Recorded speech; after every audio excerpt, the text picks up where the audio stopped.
Assalamualaikum warahmatullahi wabarakatuh. Selamat datang anak-anak. Apa kalian siap belajar hari ini? Hari ini kita akan mempelajari tentang cerita fiksi. Tonton sampai habis ya. Sebelumnya, ada yang tahu tentang cerita fiksi? Apa sih itu cerita fiksi? Nah, kita cari tahu terlebih dahulu yuk pengertian cerita fiksi. Dalam Kamus Besar Bahasa Indonesia atau KBBI, cerita adalah karangan yang menuturkan perbuatan, pengalaman, atau penderitaan orang, kejadian, dan sebagainya, baik yang sungguh-sungguh terjadi maupun yang hanya hayalan belaka. Sedangkan fiksi dalam KBBI dapat diartikan sebagai rekaan, hayalan, tidak berdasarkan kenyataan. Membaca cerita fiksi dapat bermanfaat sebagai sarana hiburan. Lewat cerita fiksi, kita juga bisa memetik pesan moral yang terkandung dalam cerita. Meski hanya hayalan atau rekaan, cerita fiksi pada umumnya menampilkan latar belakang, peristiwa, atau suasana yang terjadi dalam kehidupan nyata.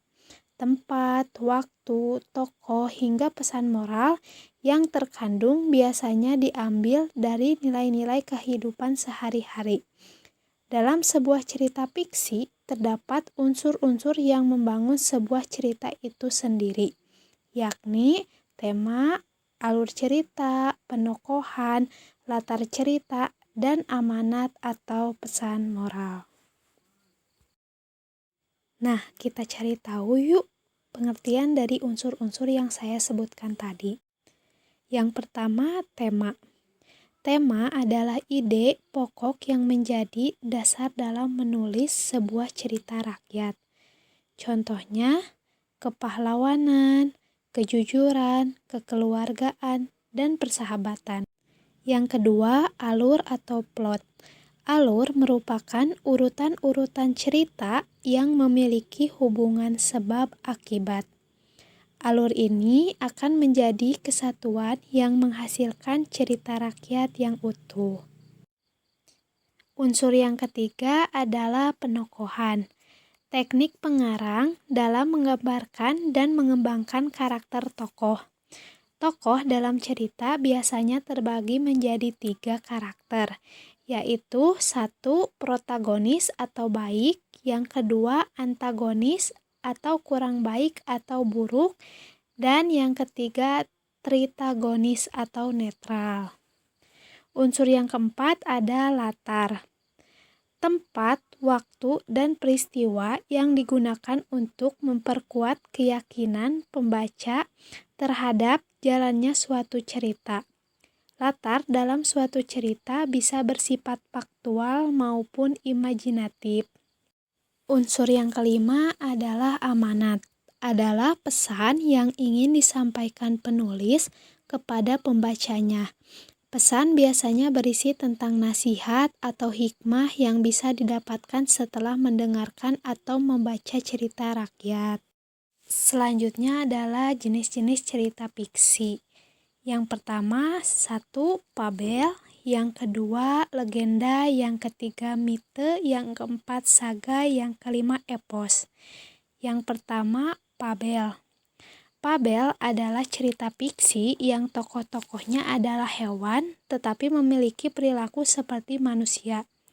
Cerita ini menggambarkan sikap dan perilaku manusia namun tokoh-tokohnya diganti dengan nama-nama binatang.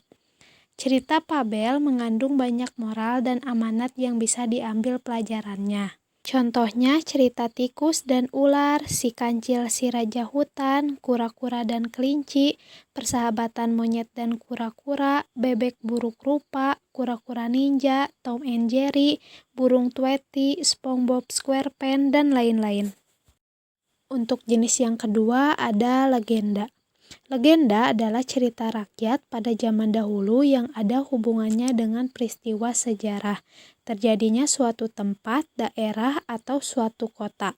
Contohnya Tangkuban Perahu, Roro Jonggrang, Danau Toba, terjadinya kota Banyuwangi, terjadinya kota Surabaya, dan lain-lain. Untuk jenis yang ketiga ada mite atau mitos. Mite adalah cerita biasanya berhubungan dengan keajaiban atau hal-hal goib atau di luar nalar manusia dan diyakini oleh masyarakat sehingga masyarakat percaya bahwa hal itu benar-benar terjadi. Contohnya cerita Dewi Sri, cerita Nyi Roro Kidul, cerita Nyi Blorong, cerita Jaka Tarub.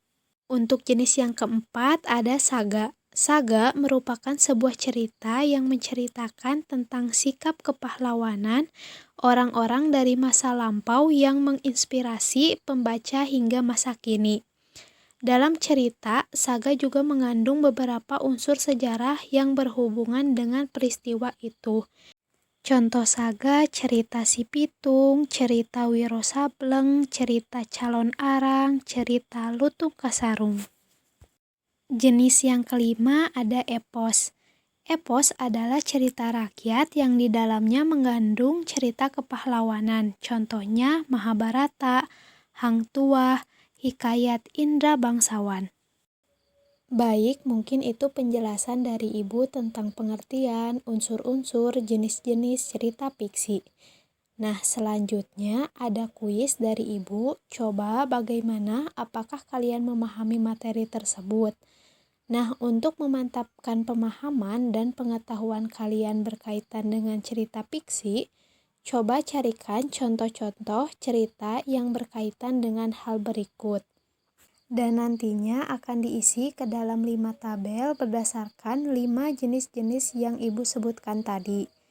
Baik, selamat mengerjakan anak-anak. Mudah-mudahan apa yang Ibu jelaskan dapat dipahami dan dimudahkan dalam mengerjakan tugasnya.